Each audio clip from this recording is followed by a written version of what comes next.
here in this hall for the raining day, so I think this was well arranged. My name is Daria Tataj, and I've been co-creating AIT from the beginning over the last 3 years. I've been doing this because I come from Poland, and my country over the last 20 years has experienced an unprecedented adventure in our over 1,000-year-long history. This has been probably the most beneficial 20 years for our society in all aspects, in building democracy, building economy, and building a new generation of Poles who are open to the world, who are very entrepreneurial, and who are very pro-European, believing that the European project is the future for all European countries in a globalizing world. I have here with me on stage two gentlemen, one coming from Australia, Amir Nissen, welcome.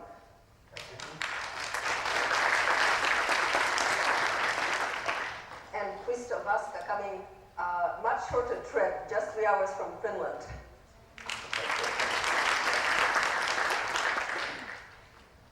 We want to talk about entrepreneurship and entrepreneurs, where to start, why to start, and how to get things done.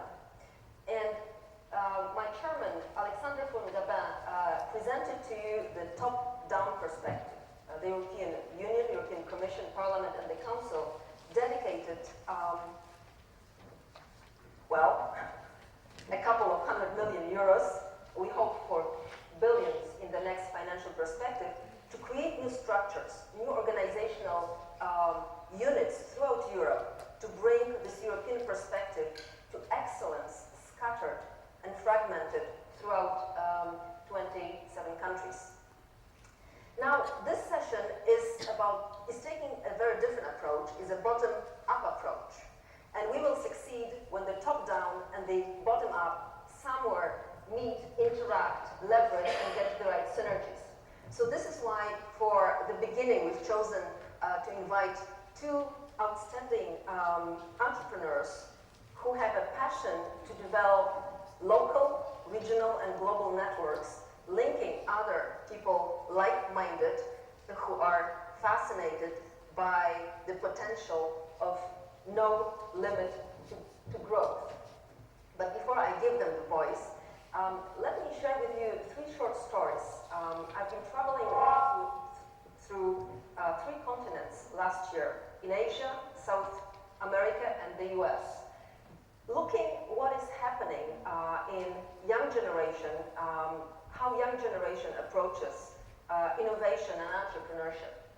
And I've learned some fascinating stories. Let me just briefly share them with you. In Brazil, Sao Paulo, I've been visiting an event, a weekend event, called Los Campuseiros. Imagine a huge hall, full covered with 5,000 small tents. 5,000 young people camped throughout the weekend to bring their business ideas into the next stage. In the next hall, they had all their computer stations. They could brainstorm, they could form teams on the spot, they could develop the teams that they came in. They could pitch to the investors. There were showcases where they could show to the world what they're working on, find investors. 5,000, imagine, 5,000. How many of us are here? We still have a very long way to go to bring this passion for entrepreneurship throughout Europe. In the US, a wonderful, wonderful story for entrepreneurship, Silicon Valley and the Boston area. But the US is not only these 2 great places known for entrepreneurship and attracting the top entrepreneurial talent from all over the world.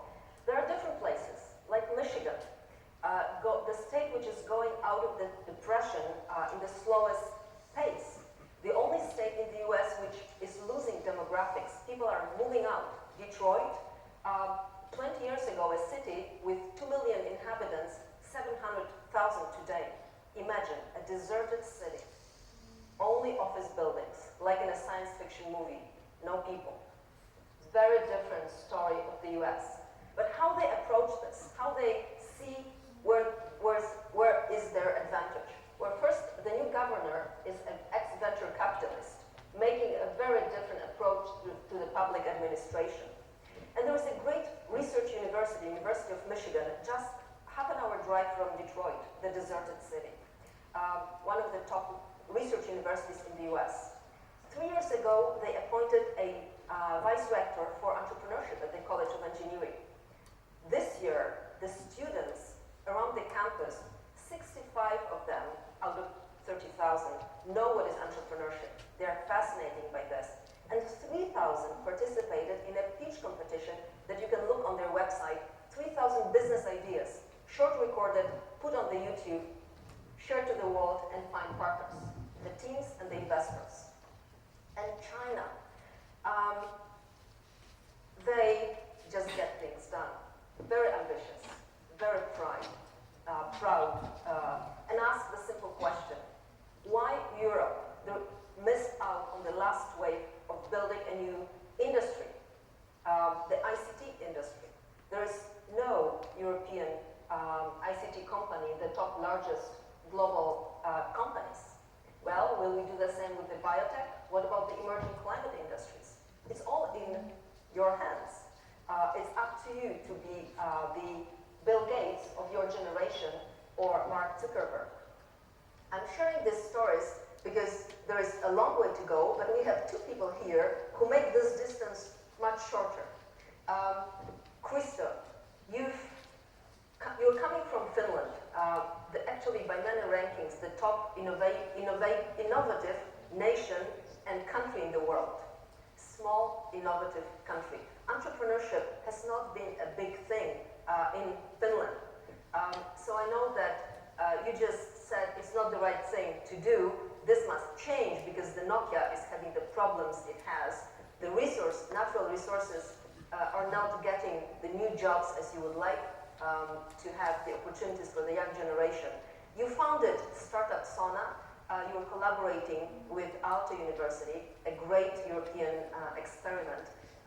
Why don't you first take the floor and share what you do, why you do it, and what the participants can get out of your experience and your connections. Thank you, Daria. So first of all, I'm excited to be here. I think what is happening at the moment in Europe, it's something new. Something is happening and the pace is fast, and I'm delighted to see the European Commission is taking a really active role, and that's the good news. They are worried about what's happening in Europe. The bad news is that I think there is not much to be done in the high level, and all the work is to be done by you, and you play a much more important role building the future of this nation and future of this continent than anyone else, than me facilitating or European Commission building it. It's your role to become next entrepreneurs. My name is Kristo and Ovaska. The best way to reach me is via Twitter, and you should all follow me. It makes our life easier, and that's part of the cultural change that you need to adapt, sharing your learnings and sharing the things. For 3 past years, we've been trying to change Finland, and the change is on its way pretty well right now. 3 years ago, in 2009, in Finland, Nokia was recruiting still all the best talent from the universities, and the ones that didn't get to Nokia went to McKinsey or banks in London. And if you said that you want to become an entrepreneur, your friends, your family asked you, didn't you get a real job? And that's why we started to work on these projects that are listed down there. I think in 2009 we started with Alto Entrepreneurship Society. It was a small group of students and researchers willing to start companies. It grew up really fast to 5,000 members and built a great relationships with the universities and with the local entrepreneurs. In 2009, 2010 we started Alto Venture Garage, which is part of the ecosystem. It's important co-working space, 700 square meters, where we actually kind of deserve, we have the culture of innovating, building a company, sharing, not being afraid of failing, and all that. It lives inside the campus.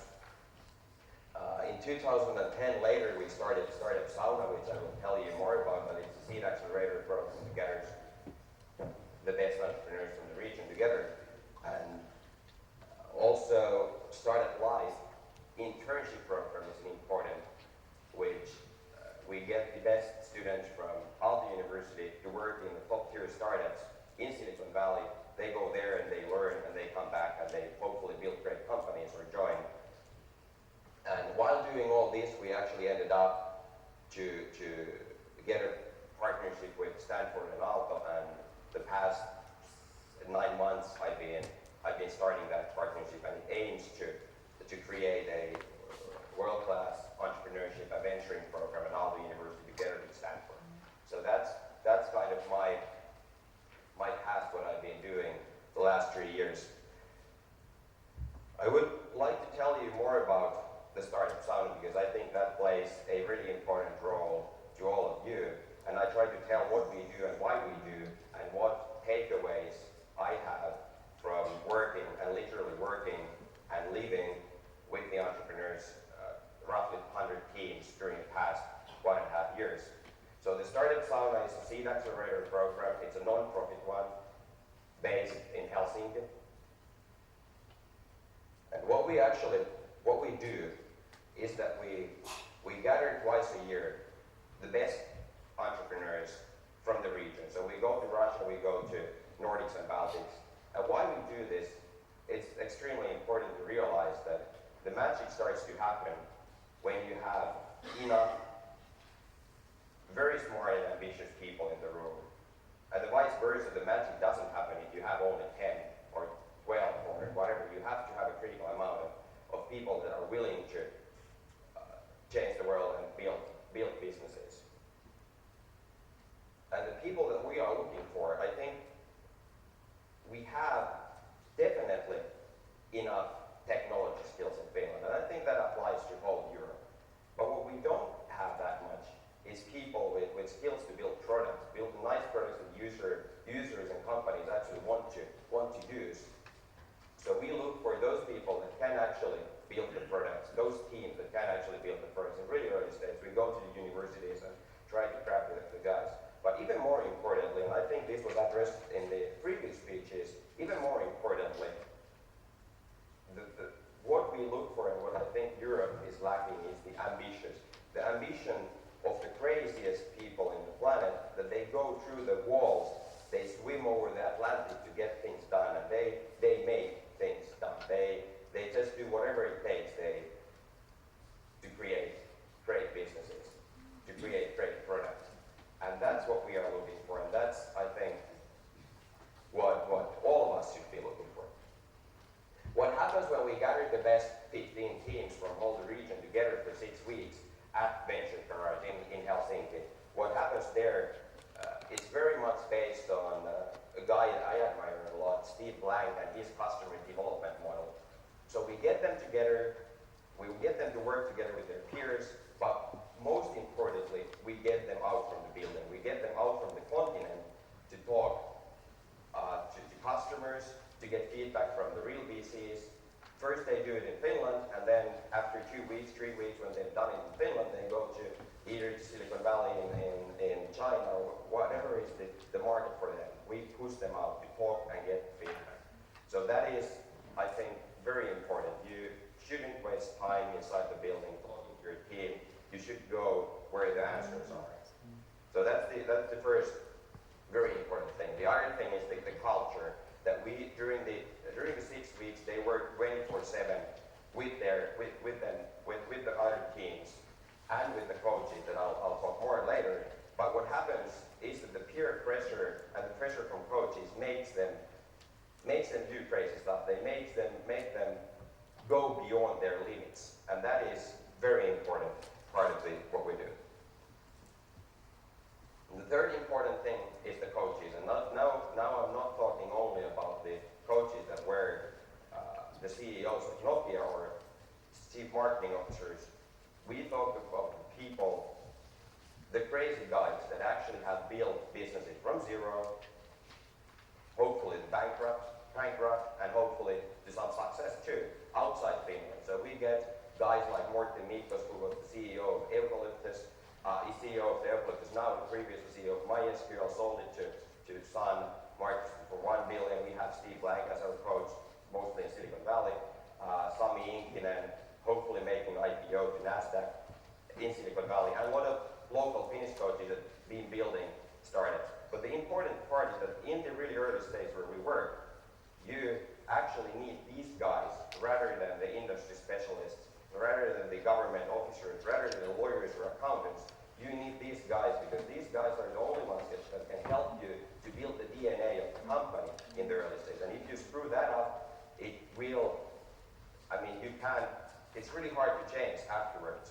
So these are the first guys we want our entrepreneurs to talk to after the program. They certainly should talk to the CEOs of Nokia, Chief Marketing Officer, Cisco, all those customers, but they are not maybe the guys that can help them to build the business.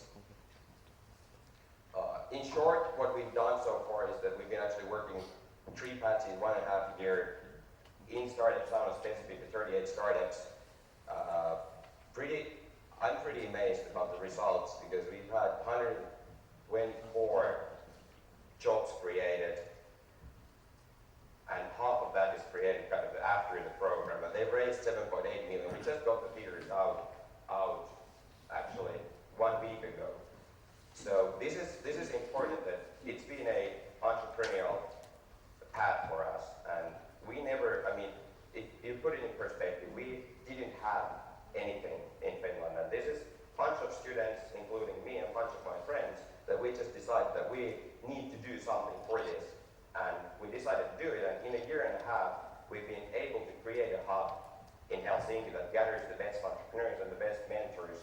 And we start to see real results in 2-3 years, and hopefully exits too, and creating value